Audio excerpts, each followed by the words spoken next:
and hopefully this will not get removed from WWE. This is my Judgment Day predictions in WWE. If you come across this, as you see, there are no copyright infringement in this video, and this is just me giving my pre-opinion of the pay-per-view, just the way the card looks. The first match most likely will be the World Tag Team title match with CM Punk and Kane versus John Morrison and The Miz.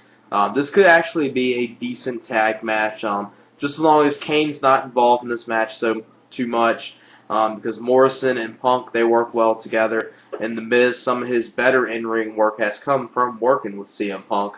So this could actually be decent.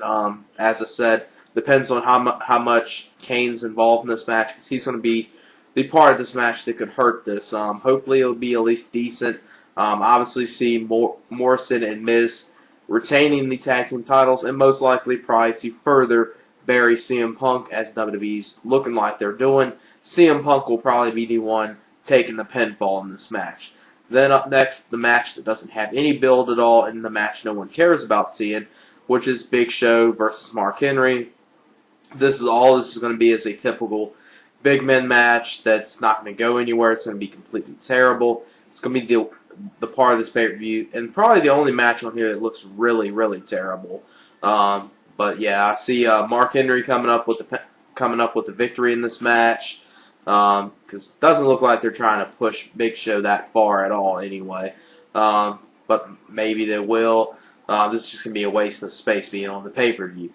Then the next match will be the women's title match with Beth Phoenix versus Mickie James versus Melina. And this actually has the potential of being a decent women's match in WWE, which is pretty rare to see in WWE. But Mickie James and Beth Phoenix, they work well together. And Melina, she's not a terrible women's wrestler. She's a decent women's wrestler. So her being in this match is not going to hurt it. So I see some good stuff in this match, possibly, and most likely Beth Phoenix.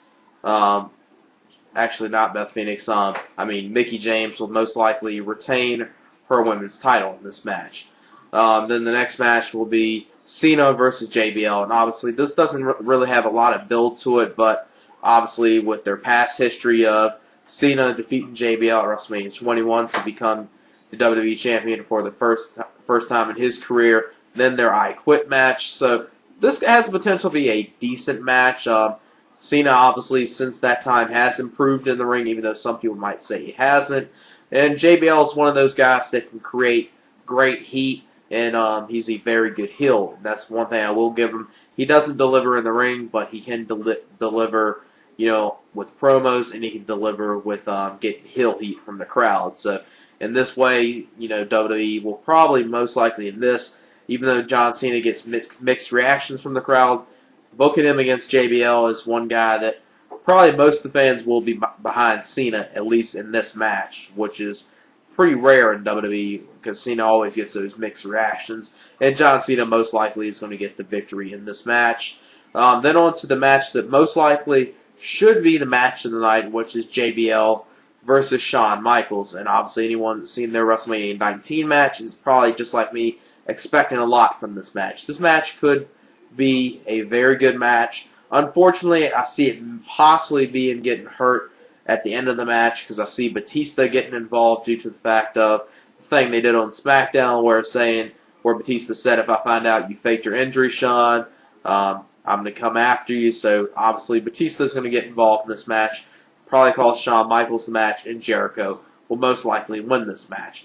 Then on to the first world title match between Undertaker versus Edge, and I see these two having another very good match. Their match at WrestleMania was good, and in my opinion, I thought their Backlash match was even better. So possibly they can top their Backlash match or top their WrestleMania match here and produce another good match in the series. The only thing I see bad in this match, I don't see anything bad in this match, but I see this being like the Undertaker and Batista feud that by the end of this year they're going to run this feud so much that people are going to start getting tired of seeing it. They haven't got to that level yet, but I see them doing it, though. I see in this match, I see actually Undertaker getting back his title, even though he just got stripped of it. So that's what I see happening here. Then possibly leading up to another SmackDown feud, or possibly continuing this Undertaker and Edge feud, which has been very good. I see this match being very good, and as I said, Undertaker to probably get back his world title. Then on to the main event, steel cage match between Randy Orton and Triple H. Now, I actually see in this match a title change, and I see Randy Orton getting back the World Heavyweight title due to the fact that, I think everyone knows that Triple H is trying his best of going out here and trying to get to the 16 title reigns or beat the 16 title reigns of Ric Flair. So the way he's going to have to do that and the way his injuries have been with his quadriceps, he obviously cannot go that much further in his career. I see maybe he has about 3 or 4 more good years in him.